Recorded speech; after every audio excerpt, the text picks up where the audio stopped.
Alam niyo po, kanina pa lang sa Sunday School, talagang sabi ko nga po na nadoon na po yung message ni Lord dahil doon pa lang sa yung, ano po ba yung pinag-aaralan natin kanina regarding faith? Regarding faith. Yung faith daw po sa Romans 10:17 comes from hearing the words and the word heard through the word of Christ. Di po ba? Yung galing ang word nito sa Panginoong Hesukristo.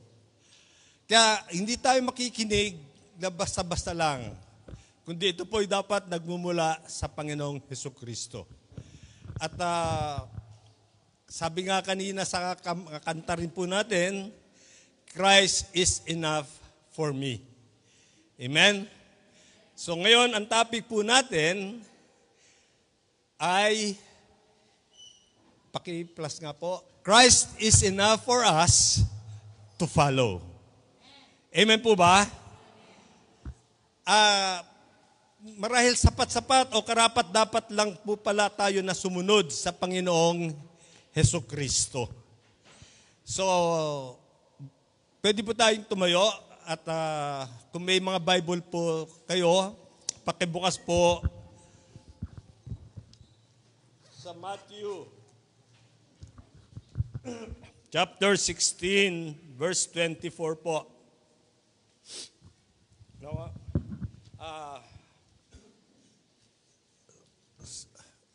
Andyan na po kayo. Sabi po dyan, Then Jesus said to His disciples, If anyone would come after me, he must deny himself and take up his cross and follow me. At sabi po sa Tagalog, sinabi ni Jesus sa kanyang mga alagad, ang sino mang nagnanais sumunod sa akin ay kailangang itakwil ang kanyang sarili, pasanin ang kanyang krus at sumunod sa akin. So purihin po ang salita ng Panginoon. Pwede na po tayong makaupo. Praise God. So, Christ is enough for us to follow.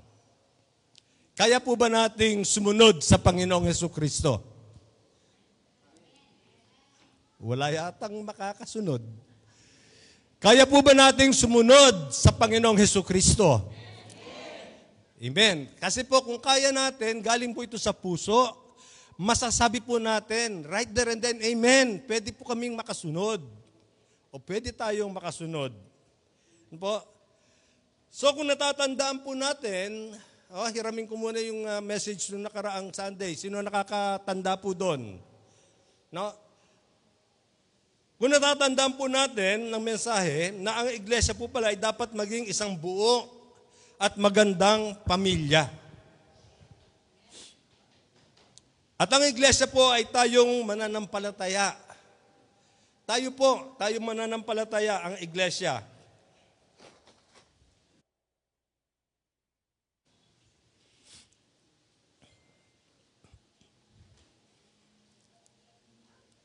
At marahil po magiging buo lang, no? Ang pamilya, lalo na po kung tayo po ay nagkakasundo-sundo. Amen po ba? At kailangan po pala, masunod po pala natin yung mga alituntunin o yung mga paalaala o paalala na ibinigay ng Panginoong Hesukristo through His message. Doon sa mensahe. Kasi po, yung mensahe, kailangan tumimo po ito sa ating mga puso. Hindi lamang po ito na mapapakinggan natin. Then paglabas po natin dito sa church, hindi natin alam kung ano ba ang mensahe ni pastor o ano ba ang mensahe ng Panginoon sa atin. So kailangan po, alam niyo po, marahil nung tinanggap po natin ng Panginoong Jesus at naranasan po natin yung masaganang pagpapala. Naranasan na po ba ninyo? Yung full of blessing. Baka naaalala lang natin si Jesus kapag may bless tayo o may blessing tayo natanggap. Pag wala na tayong blessing, hindi na natin nakaalala si Lord. No? Nararapat lang pala na tayo dapat na maghangad o magkaroon ng desire, no, na makasunod sa Kanya. Kaya nga po, ang pagsunod po pala sa Panginoong Hesus ay nangangahulugan ng isang sakripisyo. Kasi ang hirap sumunod kay Lord na minsan mahihirapan tayo, pero pag mahihirapan na tayo, parang next time na lang, Lord. So, kailangan mo pala sakripisyo. Ano po? So, ang tanong, how can we follow Jesus? Paano daw po tayo makakasunod sa Panginoong Hesukristo? So, following Jesus, therefore, meant, number one, we must have true commitment. Kailangan po pala tayo kung magkaroon ng totoong pangako ng pagsunod. Commitment, yung totoo. Ang hirap pong sumunod kay Lord kung wala po tayong commitment. Mahirap mag-amen. Sasabihin natin, amen, amen. Pero, hindi naman po tayo makakasunod. Ano po? So, glory to God po.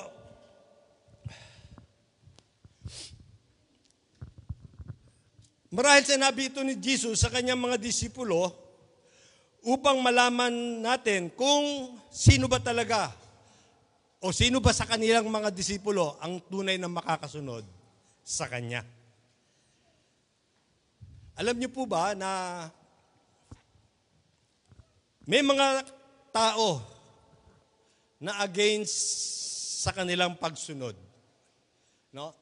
Yung parang hindi nila tanggap. Susunod nga sila pero labag naman po sa kalooban. Napakahirap po nung ganon. Nasusunod tayo sa isang bagay na parang hindi natin kayang aksepin. No? Tulad po, itong mensahe na, itong supporting verse na binigay po sa atin na may isang mayaman, no, binatang mayaman, na tinanong ng Panginoong Hesus na kaya ng lalaking mayaman na ito, no? Na sabi nga po, nakalimutan ang kanyang sarili sa pamamagitan ng pagtalikod niya sa kanyang kayamanan. Amen, no? Ito po isang example po na sinusubukan pala ng Panginoong Hesus yung tao pong ito. No? Kaya minsan mag-ingat po tayo, mga kapatid. Baka sinusubukan din tayo ni Lord. Baka sinusubukan din po kayo kung hanggang saan tayo makakasunod sa Panginoon. Tignan po natin yung Matthew chapter 19, 16 to 22. Sabi po diyan, alam ko po na, alam niyo na po yung istoryan to. Now a man came up to Jesus and asked, Teacher, what good thing must I do to get eternal life? 17, What do you ask me about what is good? Why do you ask me about what is good? Jesus replied, There is only one who is good. Sabi po ni Lord. No? Verse 18, Which ones? The man inquired. Jesus replied, Do not murder, do not commit adultery, do not steal, do not give false testimony. Honor your father and mother, and love your neighbor as yourself. Verse 20, All these I have kept, the young man said. No? Lahat daw po nasunod niya na nagawa niya na. What do I still lack? Verse 21, Jesus answered, If you want to be perfect, Go, sell your possessions and give to the poor, and you will treasure in heaven. Then come, follow me. Verse 21, when the young man heard this, he went away sad, because he had great wealth. So, at sabi po sa 22, sa 21 po, Jesus answered, if you want to be perfect, go sell your possessions and give to the poor, and you will treasure in heaven. Then come follow me. Sabi sa 22, when the young man heard this, he went away sad because he had great wealth. Alam niyo po, nung early church, di ba, na lagi natin napapakinggan, lalo nung Sunday rin po, siguro na ipahayag din po to. Na nung early church po, early Christian, talaga yung mga mananampalataya po, pinagbibili po nila ang kanilang mga possessions, no? Yung mga ari-arian nila, at itinutulong, ibinibigay sa mga nangangailangan. No? Yun po yung ginagawa ng mga sa early Christians noon po. Kaya nga po tayo, should all believers can sell everything they own. Magagawa po kaya natin at present time, magagawa kaya natin magbenta ng mga ari-arian natin para lang maitulong sa mga nangangailangan? Marahil meron pong ganon, no? May ganong Kristiyano, pero hindi po lahat ng Kristiyano ay nagagawa po yung mga bagay na ito. Kaya napakahirap pong sumunod. Kaya nga sabi nga po sa number 1 nating point, kailangan sumunod po tayo, magkaroon tayo ng true commitment, no? Yung totoong pagsunod, yung pangakong pagsunod. So nagtanong po yung binatang mayaman kung paano siya makakapasok sa kaharaan ng langit. Ano sabi ni Jesus? Obey the commandments. Sundin mo yung mga utos ng Diyos. Ano sabi ng binata? Lord, nagawa ko na po yan, mga yan. Nagawa ko na lahat yan, commandments na yan. So, ano sabi ni Jesus dyan? Kung nagawa mo na lahat yan, sell your possession. No? When Jesus told this young man that he would be perfect if he will give everything he had to the poor. So, Jesus was not speaking, no? In the temporal human sense. Kaya nga po, nang sabihin ni Jesus sa binatang mayaman, na kung nais niya na maging ganap sa harapan ng Diyos, ay kung maipagkakalob niya ang lahat ng kanyang kayamanan at ibigay sa mahihirap. So nasabi ng Panginoong Hesus po ito, hindi bilang isang tao, kundi nais ni Jesus na ipaliwanag kung paano siya magiging matuwid at ganap sa harapan ng Diyos. Marami po kasi nagsasabi na born again po ako. Nagawa ko na po lahat yan. Pero may isang bagay pa pala na gusto ng Panginoong Hesus o gusto ng Panginoong Diyos na gawin natin. Alam ng Diyos o alam ni Lord Jesus kung ano yung mga karakter o attitude na dapat nating baguhin. Marahil yun ang in-advise niyo dun sa mayaman, binatang mayaman. So dahil po sa napakayaman ng binatang ito, yung mayaman na ito, ano sabi sa verse 22? Umalis na malungkot po. No?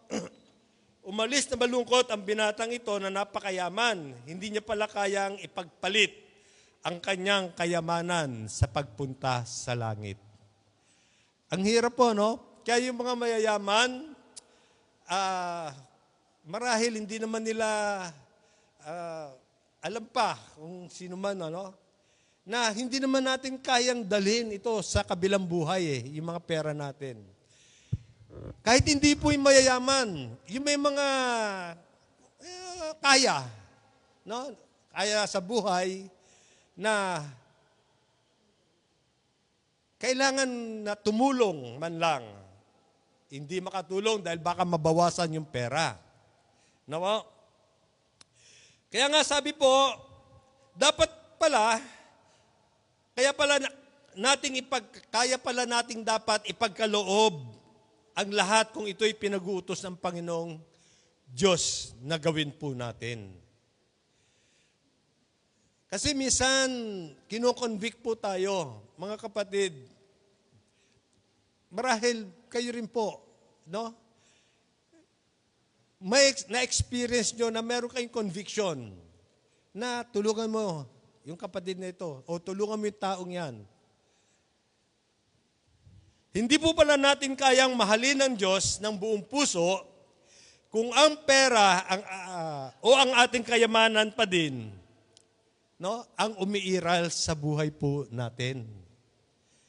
Kung puro pera ang naiisip po natin, parang mahirap eh. Kaya nga, di ba meron din sa mga mensahe, hindi pwedeng mag-serve between two masters, God and money. Hindi pwede po. So, kailangan talagang isa lang. No? Kaya nga po, mahirap dun sa mayaman na makapasok sa langit. Which is, yun ang gustong-gusto niya.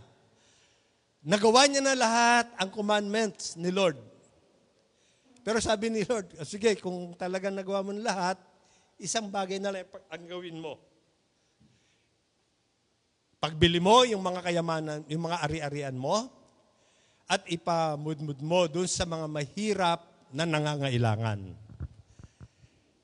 So, anong naging tendency na ginawa nung mayaman? Tumalikod po siyang malungkot. Bakit? Kasi napakayaman po. Hindi niya kayang ibenta yung mga ari-arian niya para ipamigay lang po. Kaya testing po ito dun sa taong yon. Marahil minsan tayo rin po, baka tinetest din po tayo ni Lord. No? At meron pa pong isang sample sa Luke 14, verse 26. Sabi po dyan, ito po, isa rin po mabigat-bigat po ito unawain po natin ito. Hindi maaring maging alagad ko ang sinumang umiibig sa kanyang ama at ina, asawa at mga anak, mga kapatid, at maging sa sarili niyang buhay. Ano po yung naka-highlight po dyan? Nang higit sa akin, sabi ni Jesus. No, wag daw po natin, hindi natin maaring, sabi niya, hindi tayo maaring maging alagad niya.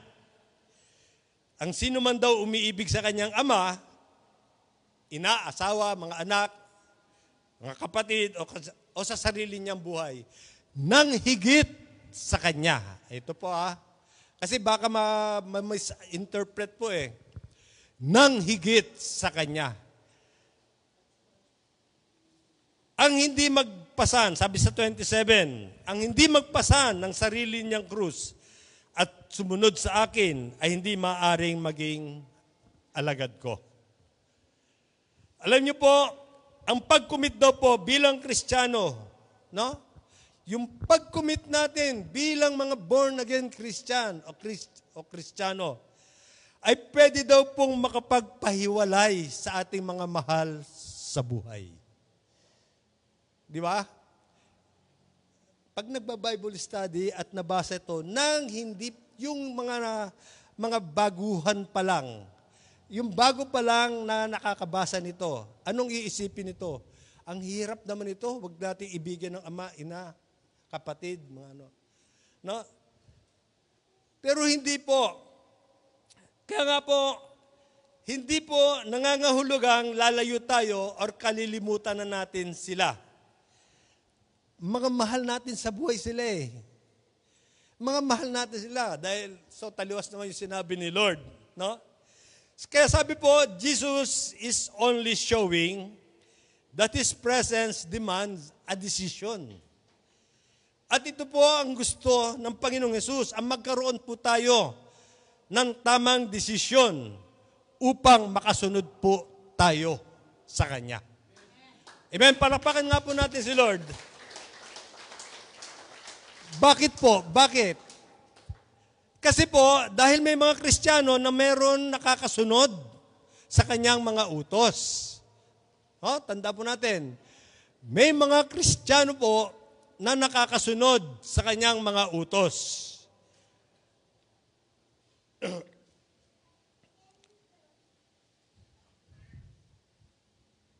At mayroon naman ibang hindi makasunod. Di ba? Tignan po natin, hindi lahat ng Kristiyano ay kayang sumunod. Minsan nga may humahantong pa nga daw po no? Sa mga hidwaan. Nagkakaroon po ng conflict. Dumatas po, conflict will arise, sabi nga po. Bakit? Kasi yung word na ito ang hindi umiibig sa ama, asawa, anak, ina, ama, ng mahal, at sa kanyang buhay, ay hindi pwedeng maging alagad ko. Anong tendency nun pag nabasa yon? Di ba sasabihin, ay naku, ayoko na. Hindi na lang ako magiging born again Christian, hindi pala ako pwedeng sunod. So hindi po nagiging conflict yung Word of God. Dahil ito po yung sinabi ni Jesus. Matthew 15, verse 4. For God said, honor your father and mother. No? And anyone who curses his father and mother must be put to death. So mahalin nyo ang inyong magulang. Ang sino mang sumumpa o magsalita ng hindi maganda sa magulang, ay sabi nga daw po, mamamatay. No? Ay dapat mamatay.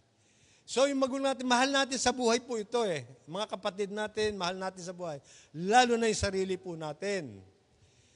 So, hindi po yun ang ibig sabihin ng Panginoon na kapag nagmahal tayo, umibig tayo sa kanyang magulang, ay hindi na tayo pwedeng maging born again Christian. Ang sinasabi po doon, ito, pakibalik nga doon sa yung may highlight, no? Hindi maaring maging alagad ko ang sino mang umibig sa kanyang ama, ina, asawa, mga anak, mga kapatid, maging sa sarili niyang buhay, nang higit sa Kanya. Kaya nga po, sabi po ng Panginoon, don't neglect your family. But remember that your commitment to God, no, is even more important than they are. So God should be our first priority. Si Jesus po. No? Jesus first. Nakuha niyo po yun? Hindi tayo pwedeng umibig o mahalin natin ang ating mga magulang o mga mahal natin sa buhay nang higit sa Kanya. Nang higit sa Kanya. So, Jesus first. Siya pala ang uunahin natin bago ang lahat. Ang hirap, no? Mahirap po ba?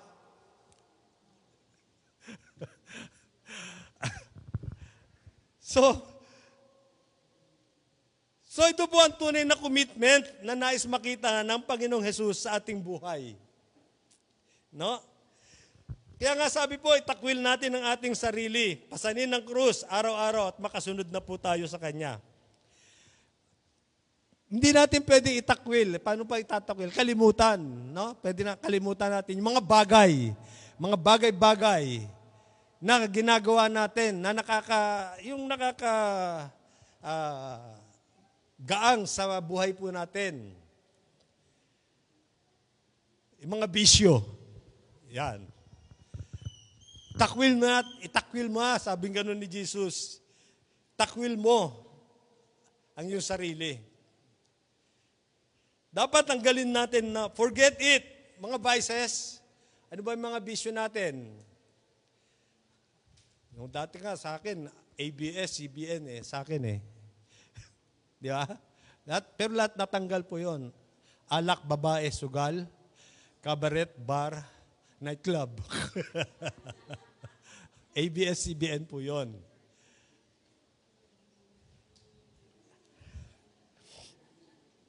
Yung mga attitude po natin na hindi magaganda, dapat tanggalin din po yan. Yung mga attitude natin na akala natin born again Christian tayo, ang pala mga, kung makapagsalita tayo,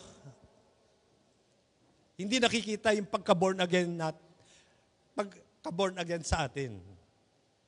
Yan ba yung mga Kristiyano? Ganyan ba ang mga Kristiyano? Sa mga kapitbahay po natin, dapat tayo po nagiging good example.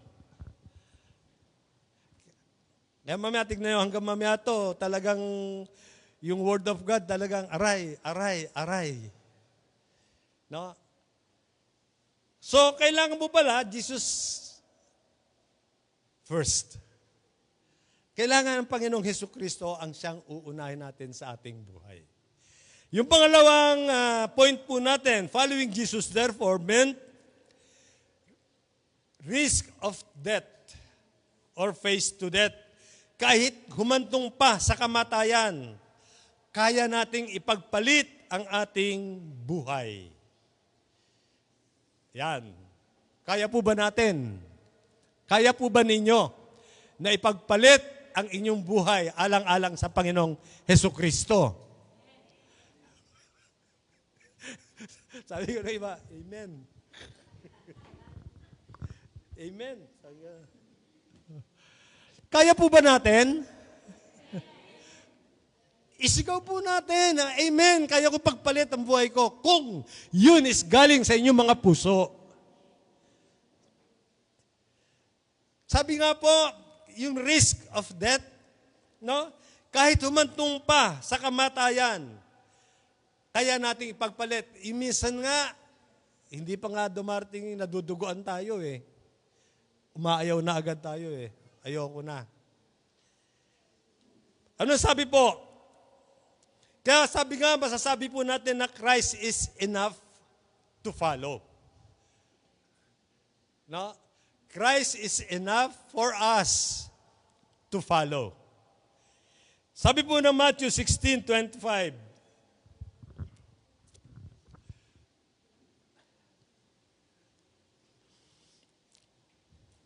for whoever wants to save his life will lose it. And whoever loses his life for me will find it. So ang naghahangad daw po na magligtas ng kanyang buhay, mawawalan nito. Ngunit ang mawala ng kanyang buhay alang-alang sa akin ay magkakamit nito. Alam niyo po, madami po kasing Kristiyano na kapag ang sarili niya ng buhay ang involved sa paglilingkod sa Diyos, ito na po, misa nag-aalanganin na po sila. No? Misa nag-aalanganin na kung susunod pa o hindi na muna. Yan. May mga Kristiyano daw po na nagkakaroon pa ng reservation. Ako, kapatulad ko rin po. Kasi ako, binibigyan ko ng example kasi sarili ko eh. Nung na-born again po ako, hindi ako totally na makasunod agad eh. Unless na binigay ko yung total surrender, total submission, total acceptance kay Lord. Ang dami ko pang reservation noon. Ang dami ko pa na hindi matanggal sa buhay ko. Nag-aalala ko na pag hindi na ako nakainom, mawala na ako ng mga kaibigan. Ang dami ko yatang barkada. Kahit saan ako magpuntang lugar, Makati, Pandacan pa ako, Quezon City. Dami kong barkada noon dahil sa pakikisama.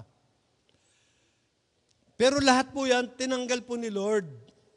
Yan, reservation ko po noon yan eh. Ang tanong ko kay Lord, Lord, paano pag nag-born again ako, paano ko susunod ako sa inyo? Mawala na yung mga kaibigan ko, mga barkada ko. Ang sabi ni Lord, huwag ka mag-alala anak, papalitan ko yan ng marami pang barkada. Marami, sabi sa akin. Praise God. At Ayan na po. Kayo na po yun. Amen. Palakpakan na po natin ating Panginoon. Hallelujah.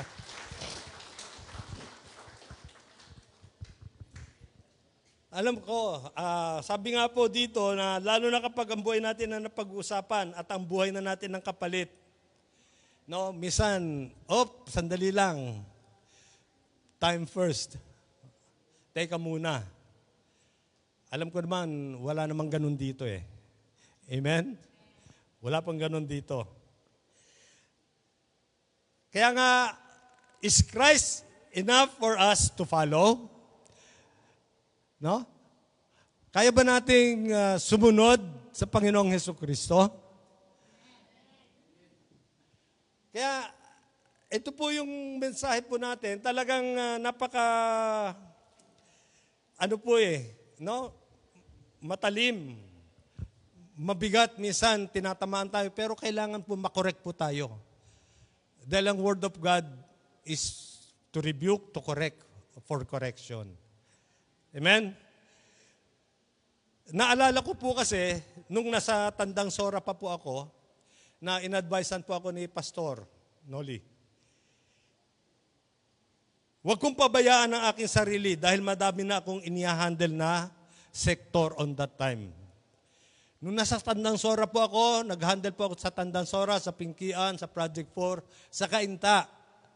Kaya sabi sa akin ni Pastor Noli, huwag mo namang pabayaan yung sarili mo, Pastor. Sabi sa akin ganyan, Bishop, may edad ka na. Hindi, ang bata ko pa noon, siguro wala pa akong 70 noon eh. Mga 67 pa lang yata ako, o 65, 67, o 68. No? Ito po yung tumanim sa puso ko po. Ang naghahangad na magligtas ng kanyang buhay, mawawalan nito. No? At ang mawala ng kanyang buhay, alang-alang sa kanya, ay magkakamit naman nun. Kaya sabi ko sa kanya, Pastor, okay lang. Kasi binigay ko na nga yung buhay ko kay Lord eh. Ito yung deal ko sa kanya. No? Magmula nung na kulong kami, so talagang ito na. Nadito na ako. Mahirap na akong pahintuin. So thankful po ako sa concern niya. May concern siya sa akin, sa health ko. Pero tandaan po natin na kung sino daw naghahangad na yung maging maayos yung katawan niya, yun daw mawawalan. No? Ganon din yung anak ko dati, nung nag-70 ako. Sabi ng anak ko, Daddy, medyo maglaylo ka na. May edad ka na eh. Medyo ano-ano na lang. Sabi ko, nak, hindi ko kayang itigil to. Pag tumigil ako, lalo ako manghihina. Yung panganay ko, maano rin sa akin kasi, yung lalaki ko, yung panganay. Sige po, nasa sa inyo yan.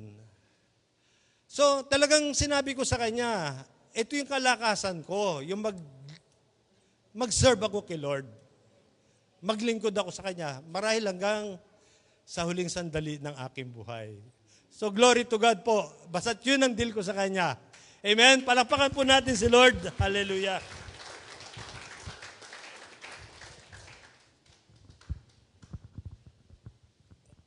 Alam niyo po, kasi may mga ganung tao eh. Kaya yung motibo marahil ni Pastor Noli noon, para wag kong iwanan yung Tandang Sora lang. Kaya nga na-ordain si Pastor Joel, na-ordain si Pastor Mark, dahil doon sa mga sektor na yan.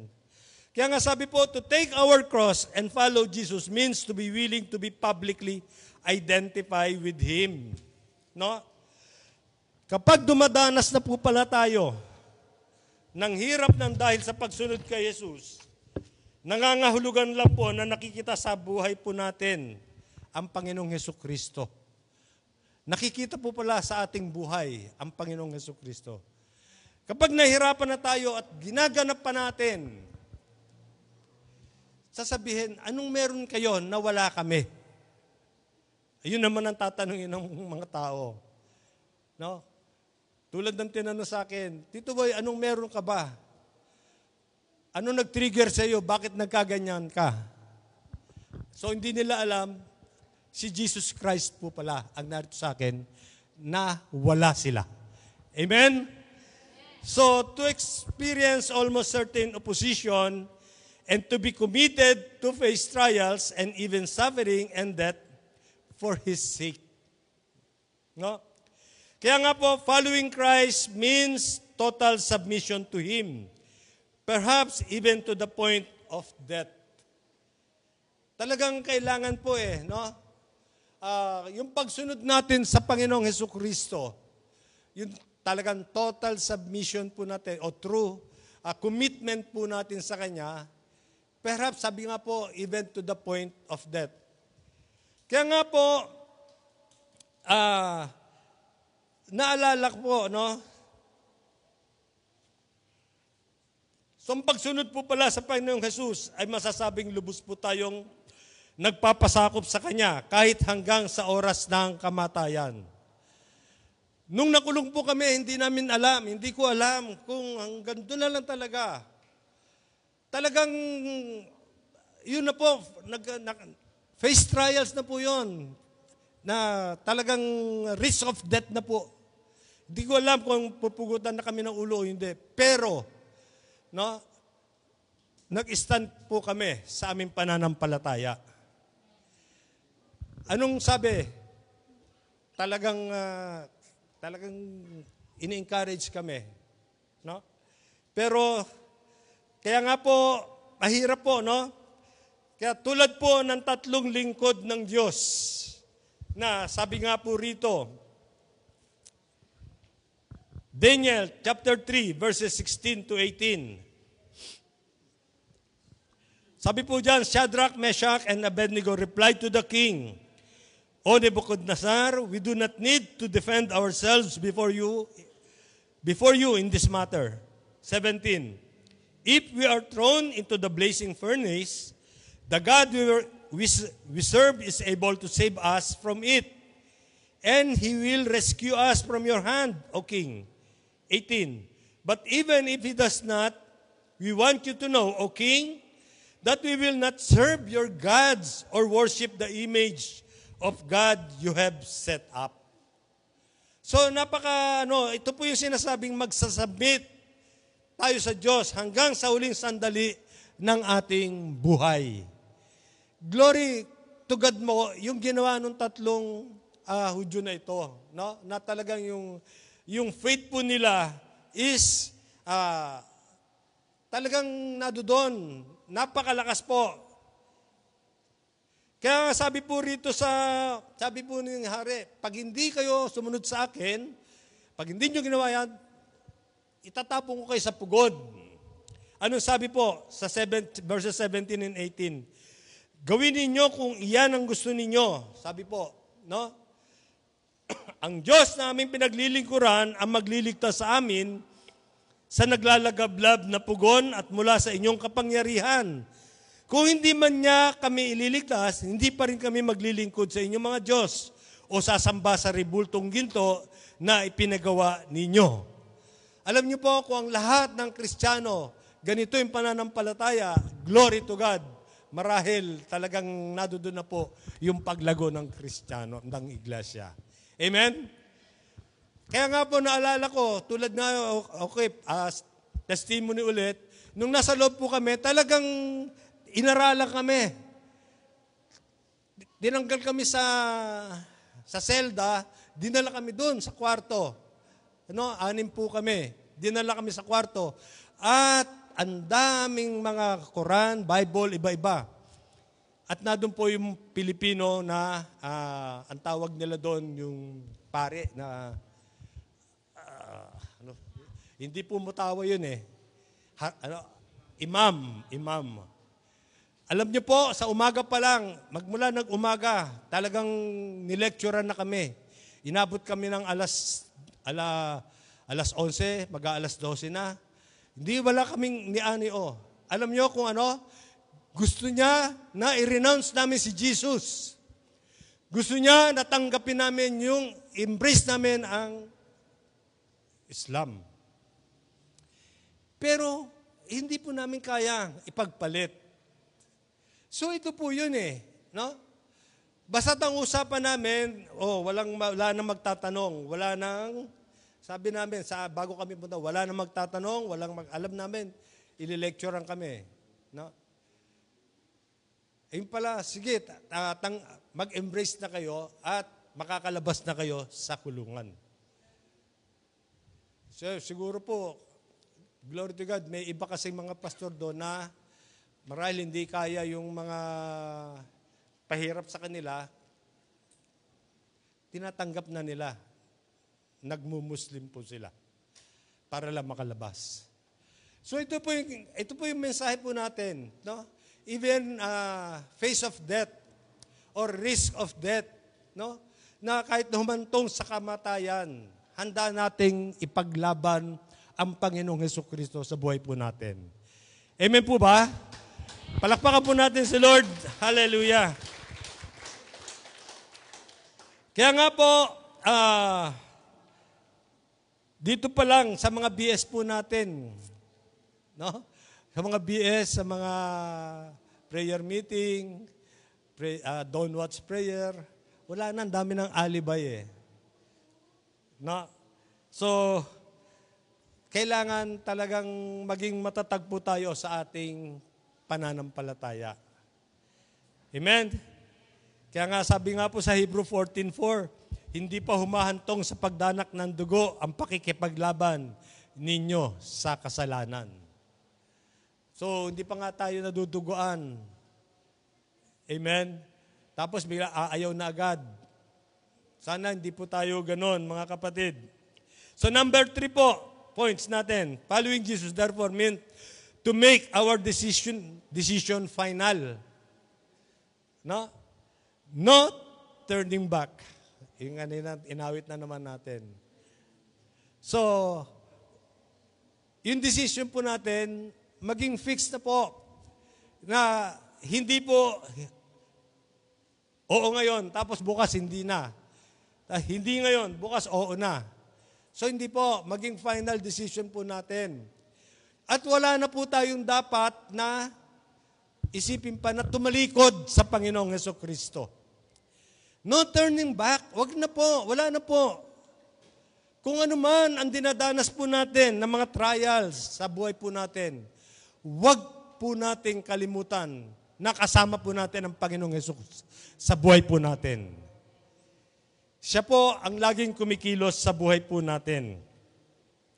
Kaya nga po, Matthew 16:24, Then Jesus said to His disciples, If anyone would come after me, he must deny himself and take up his cross and follow me. No? So itakwil daw ang kanyang sarili, pasanin ang kanyang krus at sumunod sa akin. Kaya nga po, to take up his cross, many who had followed him turned away. Yan, ito na po yun, no? So, nang dahil po sa madaming pagsubok na dumating sa kanyang mga alagad, madami din po ang tumalikod at lubusang lumayo sa kanya. John 6:66. Ayan. Ito po, hindi ko makalimutan kasi yan. 6:66. Bakit? From this time, many of his disciples turned back and no longer followed him. Tumalikod, tinalikuran na si Jesus. No? Kaya yung 666 na yan, hindi ko makalimutan yan. Kapag tayo po'y tumalikod sa Panginoong Hesukristo, kapatid, tandaan na lang natin yung 666 ng John. Amen? Tandaan po natin yan. Mula nooy, marami na sa kanyang mga alagad ang tumalikod at hindi na sumama sa kanya. Bakit po? Why did Jesus' words cause many of his followers were deserted? Bakit maraming humiwalay? Number 1, sabi po, his teachings were difficult for them to understand. Kasi yung mga parable, hindi maunawaan ng mga ibang tao, mga disipulo niya mismo, hindi maunawaan kung ano yun sinasabi niya. Minsan tayo rin po mga Kristiyano, pag nagbabasa tayo, o kung ano man yung nababasa natin, o naririnig natin na hindi natin naunawaan, minsan naiinis pa tayo kay pastor. Sobra naman magsalita si pastor. No? Para namang, masakit naman siya magsalita. Number 2, some of Jesus' words were offensive. Totoo po ba to? Yung mga salita ng Panginoong Hesukristo, minsan sasaktan po tayo. Nakaka-offend naman to. Ang nangyayari tayo, nagagalit tayo doon sa speaker. Pambira naman magsalita. Pero hindi nila alam, o hindi ninyo alam, o hindi alam ng mga disipulo, na yung sinasabi ni Jesus is para sa ikabubuti ng mga disciple. Kaya nga po, tayo man po, mga kapatid, minsan na-offend tayo sa Word of God. Kasi, ang sabi po sa Hebrew, ang Word of God is like a double-edged sword. Yung salita po daw ng Panginoon Diyos, parang magkabilay talim na parang tabak na magkabilay talim. Na ito po'y tumatagos hanggang sa kaibuturan ng ating puso. Kapag tayo po'y nasaktan, mga kapatid, sa Word of God, ibig sabihin, mahal po tayo ng Diyos. Amen? Mahal po tayo ng Diyos. Palakpakan po natin si Lord. Kaya tandaan po natin, yung 666 ng John. No? Nahihirapan silang unawain ang salita ng Diyos. Yung salita ng Diyos ay nakakapag-offend sa kanila. Number 3, as we grow in our faith, sabi nga po, hindi ko nga na-highlight uli yung we may be tempted to turn away because Jesus' lessons were difficult to follow.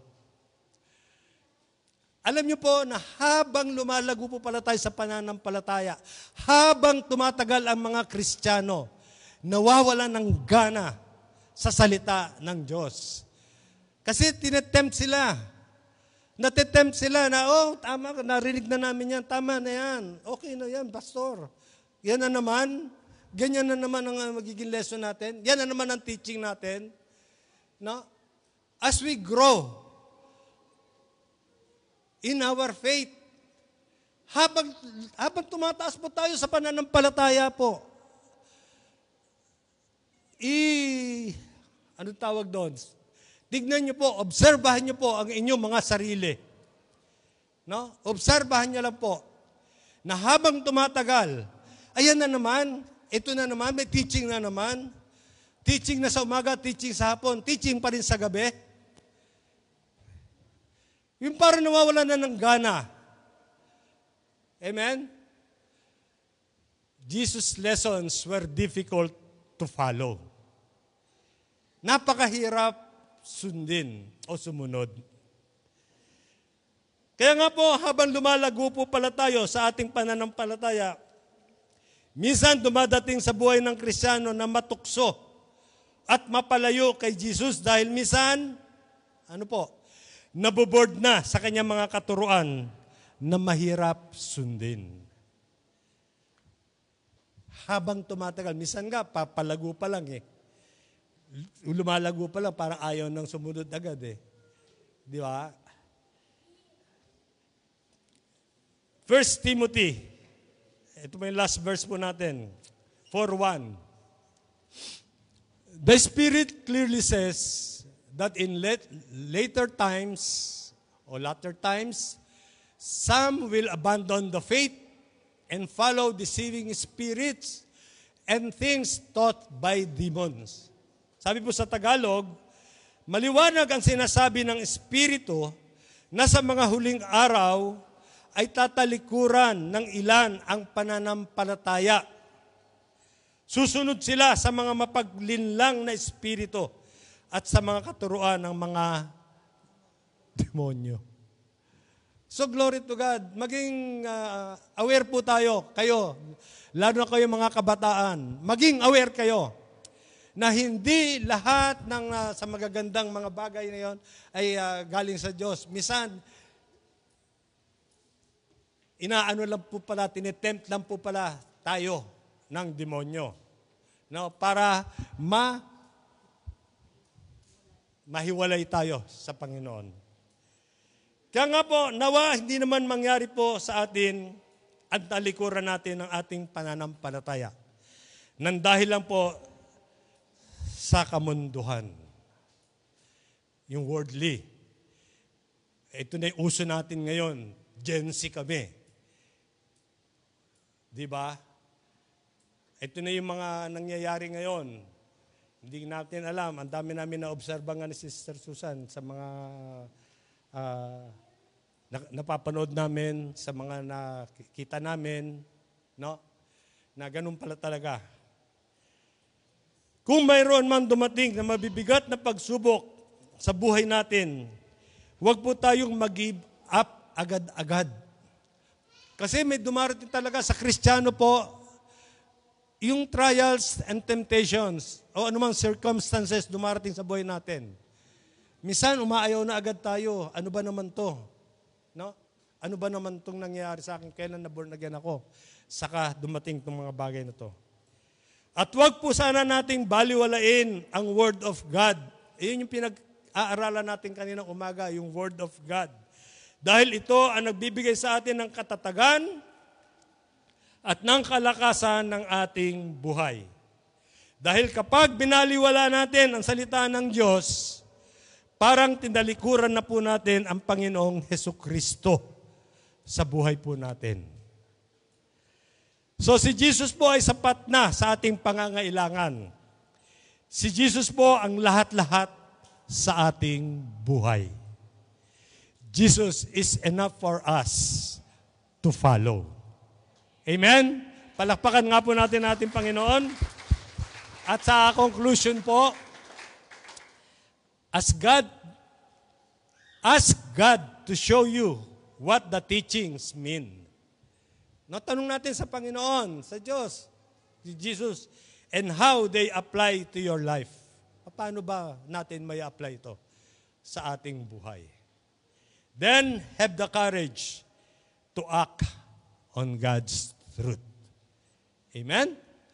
Palakpakan po natin si Lord. To God be the glory po. Tayo pong lahat tayo tumayo. Hallelujah. Father God, tunay nga po na talim po ng inyong mensahe. Maganda, matalim pero maganda po ang inyong mensahe. Na kailangan po pala sa pagsunod po namin sa inyo, Panginoong Jesus, ay magkaroon kami ng tunay na pangako sa pagsunod. Na kahit anong dumating sa aming buhay, kaya naming harapin. Dumating man yung kamatayan, handa naming harapin, Panginoon.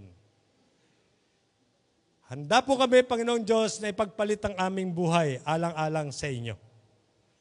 Nawa, maging totoo po kami sa inyong harapan, Lord. Sa pagtanggap po namin sa inyo, alam po namin na once na tinanggap namin kayo, Panginoong Jesus, lifetime na po ito. Hanggang sa huling buhay na po namin, kayo na po ang aming kasakasama. Kayo na po, Panginoong Jesus, ang siyang kikilos sa aming buhay.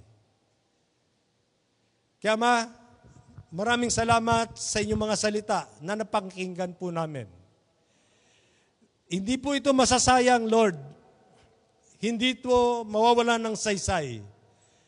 Nawa, yung mga nakapakinig ng salita po ninyo ay maisa puso po ng bawat isa.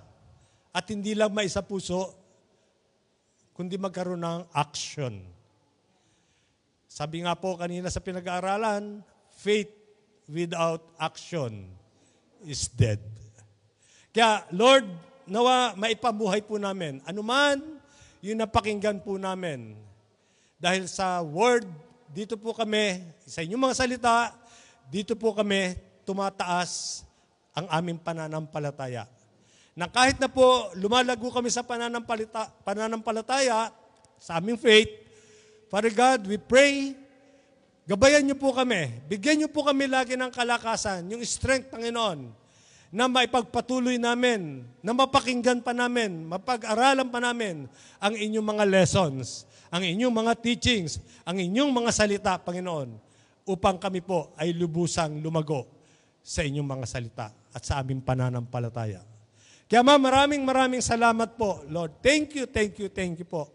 Dahil wala naman po kaming maibibigay sa inyo in return, kundi ang magpasalamat po kami, ang gawin po namin ang nararapat na kami po ay makasunod po sa inyo.